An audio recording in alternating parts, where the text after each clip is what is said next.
예수님이 부활하셨습니다. 할렐루야. 부활절이 지났는데 왜 뜬금없이 부활절 인사인가 싶을지 모르겠습니다. 초대교회 때부터 이어오던 이 주일 예배는 더 이상 안식에 머무르지 않고 주님의 부활을 기뻐하고 또 기념하고 축하하는 매 주일의 잔치가 되었습니다. 매 주일이 부활 주일이었던 것이죠. 그래서 우리가 사순절을 지내면서도 주일을 뺀 40일을 사순절로 지킨 것입니다. 예수님의 십자가가 우리의 모든 죄와 슬픔과 고통과 아픔들을 가져가신 후 부활은 그 십자가 이후에 새롭게 시작된 승리의 삶이고 예수님과 함께 다시 태어난 삶인 줄로 믿습니다. 더 이상 우리가 죄의 굴레에서 허우적거리는 것이 아니라 이제는 우리가 십자가의 사랑으로 부활의 새 생명으로 그렇게 우리는 우리의 삶을 살아가게 된 것입니다. 죄는 더 이상 우리가 하나님을 바라보지 못하도록 할 수 없고 나의 연약함은 더 이상 내가 하나님을 사랑하는데 장애가 될 수 없고 나의 무죄함이 더 이상 하나님을 경험하는데 문제가 될 수 없습니다. 오직 예수님의 그 은혜로 우리는 다시 시작하였고 다시 일어섰고 다시 힘을 낼 수 있습니다. 사랑하는 교우 여러분, 부활은 성경 속에 역사 속에 있던 과거만이 아닙니다. 바로 오늘 나의 부활인 것입니다. 부활은 내가 다시 시작한다는 뜻이죠. 우리 함께 다시 시작했으면 좋겠습니다.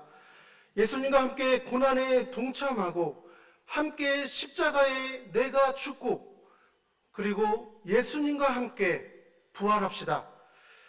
날마다 매 주마다 내가 다시 살아났음을 주님께 예배드립시다. 내가 다시 살아나고 있음을, 나는 다시 꿈틀거리고 있다는 것을 이 세상에 알렸으면 좋겠습니다. 우리 한 번 더 이렇게 고백했으면 좋겠습니다. 예수님의 부활이 나의 부활입니다. 아멘. 맞습니다. 예수님의 부활이 그저 예수님의 부활이 아니라 예수님의 부활은 나의 부활입니다. 그러나 오늘 본문을 보면요, 이 엠마오로 가는 길에서 두 제자는 이 부활에 대한 이야기를 분명히 예수님께 전달받았었음에도 불구하고 그들에게 기쁨이 되지 못하고 부활의 증인이 아니라 십자가에서 죽으신 주님으로 인해서 낙심하고 포기되어지고 아쉬운 마음으로 어쩌면 정말 그 패배감에 젖어서 자신을 탓하며 내가 왜 그랬을까? 내가 왜 이 사람을 따라다녔을까? 이 패배감에 젖어서 자신을 탓하며 자신들의 집으로 돌아가고 있었던 것입니다. 이렇게 모두가요, 동일한 말씀을 들어도 어떤 사람에게는 영혼을 소생시키고 다시 생기가 돌게 하고 다시 눈이 뜨이고 마음이 뜨거워지는 말씀이기도 하지만 어떤 사람에게는 그것이 자신과는 관계없는 그런 아무것도 아닌 소리로 들려지기도 합니다. 그러니 매주일 우리는 말씀을 위해서 기도해야 될 줄로 믿습니다. 주님, 말씀이 들려지게 하여 주시옵소서. 내 귀가 열려지게 하시고 내 눈이 뜨어지게 하시고 내 마음이 주님의 말씀으로 활짝 열려지게 하소서. 내 마음이 뜨거워지게 하소서. 분명히 그들도 예수님의 부활 소식을 분명히 들었을 것입니다. 그런데 그들에게 어떠한 감동도 없었습니다. 오늘 읽지는 않았지만 앞부분인 11절과 12절 제가 읽겠습니다. 사도들은 그들의 말이 허탄한 듯이 들려 믿지 아니하나 베드로는 일어나 무덤에 달려가서 구부려 들여다보니 세마포만 보이는지라 그 된 일을 놀랍게 여기며 집으로 돌아가니라. 허탄하다고 생각했습니다. 이 많은 곳 어처구니가 없다는 것이죠.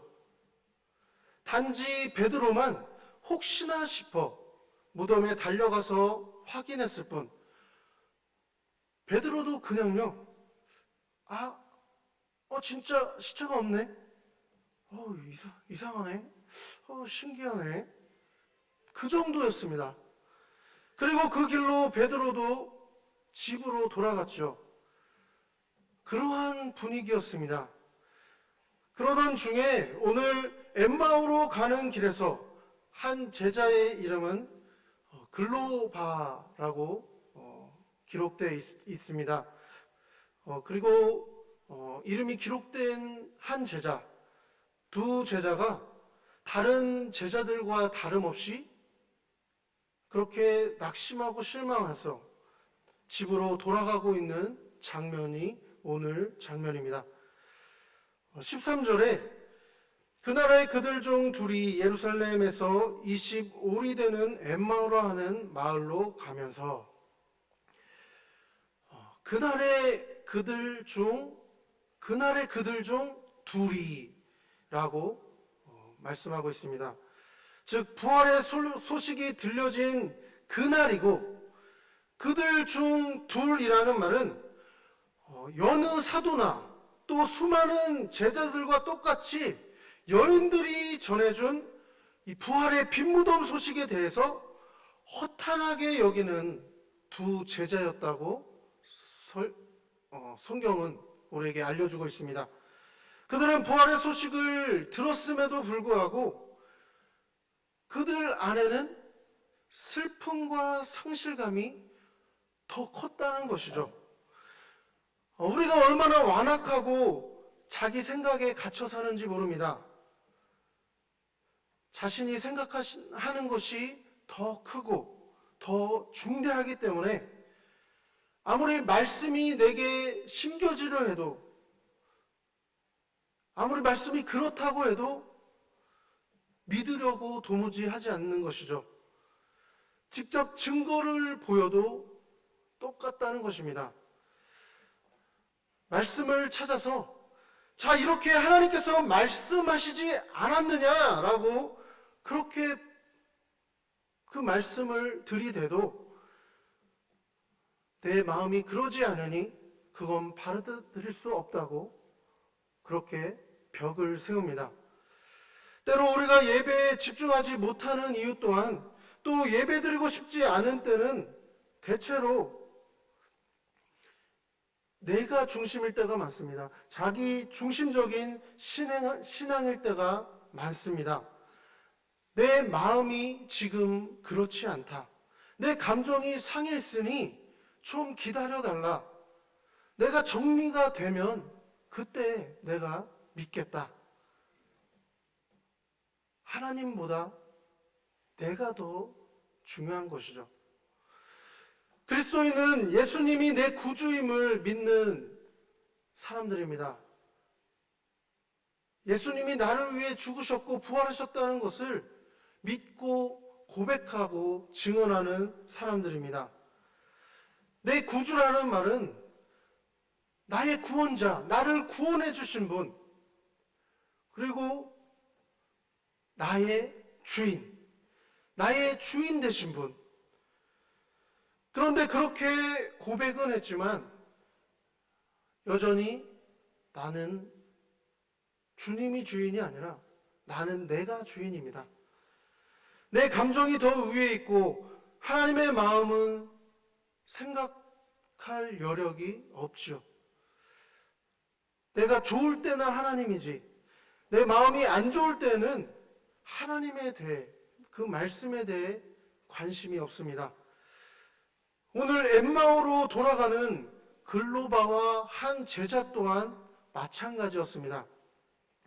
분명 부활의 소식은 들었지만 그들의 마음에는 여전히 예수는 십자가에 달려 죽었고 더 이상 희망은 없다는 자기들의 생각 안에 갇혀 있었죠. 여러분, 자기 생각 안에 갇혀 있으면 우리는 예수님이 곁에 있어도 볼 수 없습니다. 믿음은 자기 생각을 여는 힘입니다. 그리고 그 안에 하나님의 생각을 갖게 되는 것이 믿음입니다. 내가 계산하고 내가 생각했던 그 삶이 아니라 드디어 하나님께서 나를 통해 일하시고 하나님께서 이뤄가실 그 삶이 내가 믿어지기 시작할 때 우리의 믿음 생활이 시작되는 것입니다. 로마 제국의 칼과 창을 피해서 믿음 생활을 해야 했던 그리스도인들은 온갖 박해를 견디면서 신앙 생활을 해야 했죠. 그런 가운데 하나님은 베드로를 통해서 귀하고 소중한 위로와 소망의 메시지를 주십니다. 그것이 바로 베드로전서 1장 3절 말씀인데요. 제가 읽겠습니다. 우리 주 예수 그리스도의 아버지 하나님을 찬송하리로다. 그의 많으신 긍휼대로 예수 그리스도를 죽은 자 가운데서 부활하게 하심으로 말미암아 우리를 거듭나게 하사 산 소망이 있게 하시며. 아멘. 산 소망은 칼과 창으로 죽일 수 없는 소망입니다. 아무리 위협을 하고 아무리 두려움을 일으키고 우리를 압박하고 우리를 억압해도 그 안에 소망은 죽어 없어지지 않고 그 소망은 살아서 그 두려움을 주는 그 모든 것들을 무색하게 해버리는 것이죠. 또한 산소망은 썩지 않는 소망입니다. 4절 말씀에 썩지 않고 더럽지 않고 쇠하지 아니하는 유업을 잊게 하시나니 곧 너희를 위하여 하늘에 간직하신 것이라. 아멘. 썩지 않는 소망. 어떤 일이 생기면 그냥 사라져버리는, 그냥 잊혀지는 소망이 아니라 낙심과 염려가 찾아왔을 때에 진정한 소망은 바로 살아서 더 힘을 가지지만, 여러분, 우리에게 죽은 소망은, 막연한 소망은, 가짜 믿음은 우리에게 고난이 왔을 때 그것은 다 썩어지고 없어진다는 것입니다. 오늘 엠마오의 두 제자는 너무나 안타깝지만 그렇게 산 소망이 아니라 죽은 소망, 막연한 소망을 가지고 있었다는 것입니다.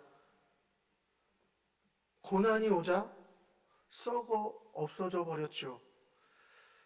그들의 눈은 예수님을 볼 수가 없었습니다. 눈치조차 챌 수도 없었습니다. 그들은 분명 예수를 보았고 만났고 함께하며 그 모든 사건들을 함께하며 놀라운 경험을 했지만 오늘 그들은 예수님을 볼 수가 없었습니다. 그들은 분명히 오늘 말씀에 제자라고 했죠. 맞습니다. 예수님과 함께 했었던 제자였습니다. 분명 예수님을 다른 사도들처럼 따라다녔고 때로는 아주 가까이서 주님의 음성을 들었고 말씀을 전하실 때 그 미세한 주님의 얼굴의 변화를 보았기도 했을 것입니다. 그분에게 임하는 성령을 한 번쯤은 느꼈을 사람들이었습니다. 그런데 이미 마음이 닫혀버리니까 그냥 끝났다고 생각해버리니까 더 이상 예수님이 보이지 않은 것입니다. 여러분, 우리가 예수님이 보이지 않는다고 말하지 말고 우리가 예수님이 느껴지지 않는다고 말하지 말고 우리의 다친 마음, 우리의 상한 마음, 우리의 힘든 마음을 주님 앞에 다 내어놨으면 좋겠습니다. 그 모든 것들을 주님께 다 내어드리고 주님께 고백하고 내 마음을 열어놓는 것이죠. 주님께 열어놓을 때 들리기 시작합니다. 주님께 다 내놓고 열어놓을 때 보이기 시작합니다. 깨닫기 시작합니다. 저희 15절, 누가복음 24장 15절과 16절 말씀인데요. 저희 함께 읽겠습니다. 그들이 서로 이야기하며 문의할 때에 예수께서 가까이 이르러 그들과 동행하시나 그들의 눈이 가려져서 그인 줄 알아보지 못하거늘. 예수님이 동행하시는데도 깨닫지 못합니다. 예수님이 함께 걷고 있는데도 알지 못합니다.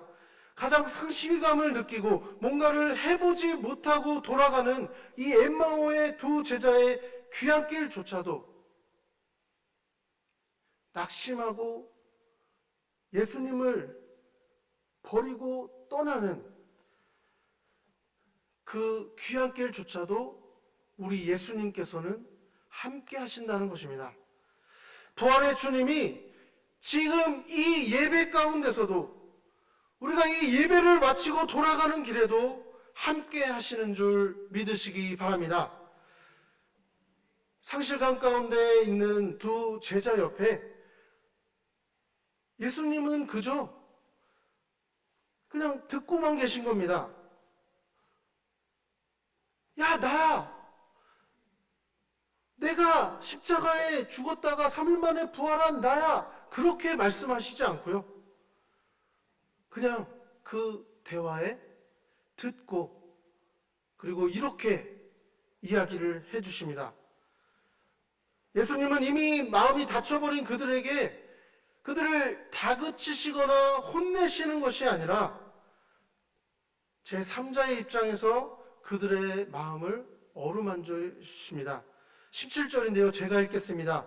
예수께서 이르시되 너희가 길 가면서 서로 주고받고 하는 이야기가 무엇이냐 하시니 두 사람이 슬픈 빛을 띠고 머물러 서더라. 그랬더니 두 제자 중 한 사람 글로바가 대답합니다.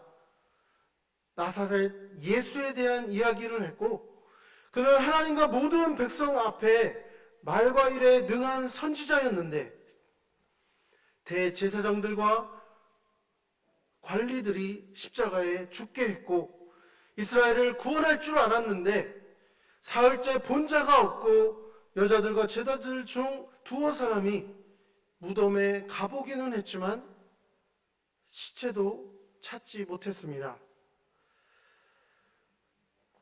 같은 사실인데 어떻게 이렇게 다르게 해석하는지 모릅니다.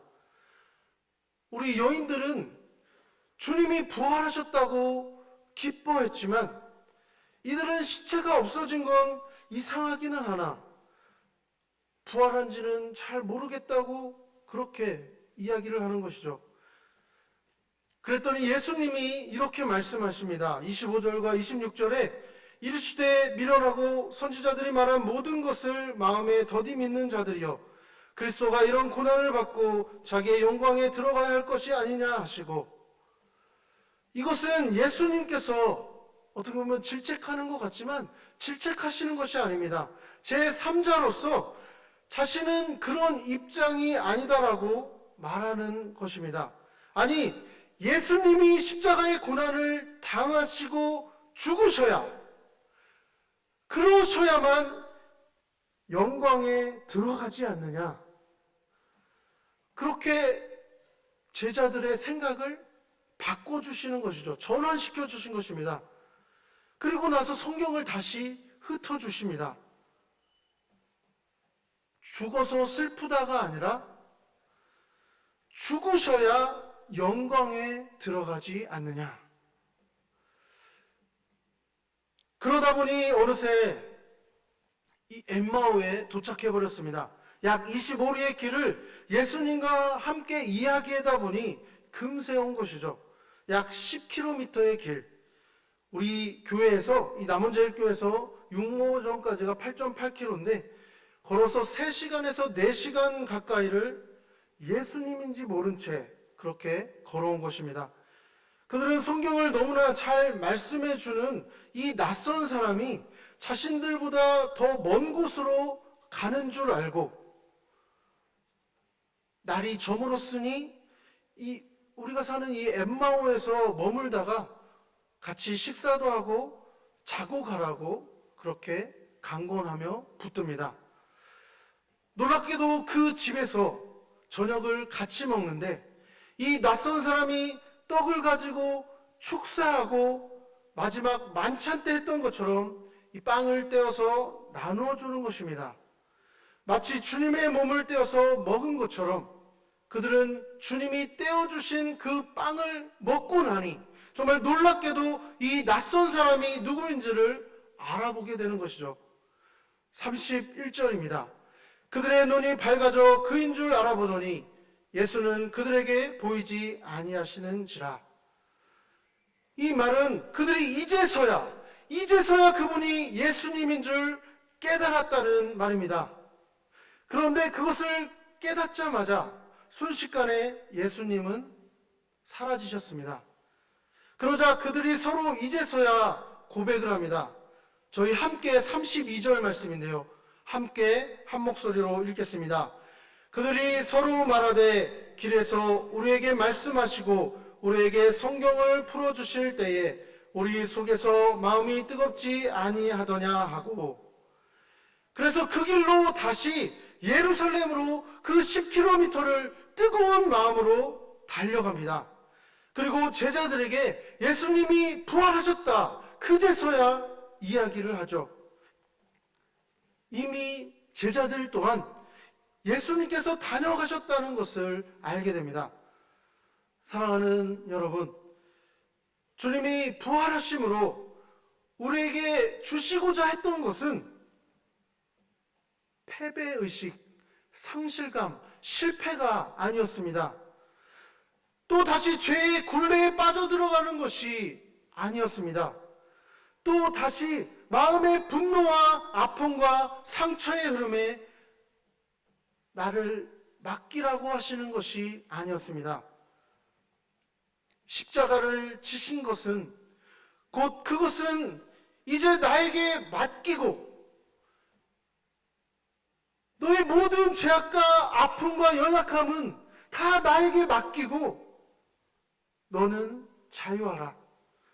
너는 더 이상 죄의 종, 연약한 종, 과거의 종이 되지 말고 다시 부활로 새 생명을 시작하라.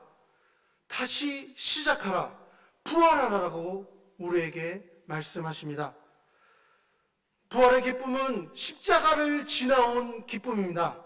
그렇기 때문에 우리는 그럴 수 없는 상황 가운데서도 우리는 주님 때문에, 주님으로 인해서, 주님 덕분에 오히려 감사할 수 있고 우리는 기뻐할 수 있는 것입니다. 우리가 다시 묶였지만 우리는 다시 풀려날 수 있습니다. 우리는 얽매였지만 다시 자유할 수 있습니다.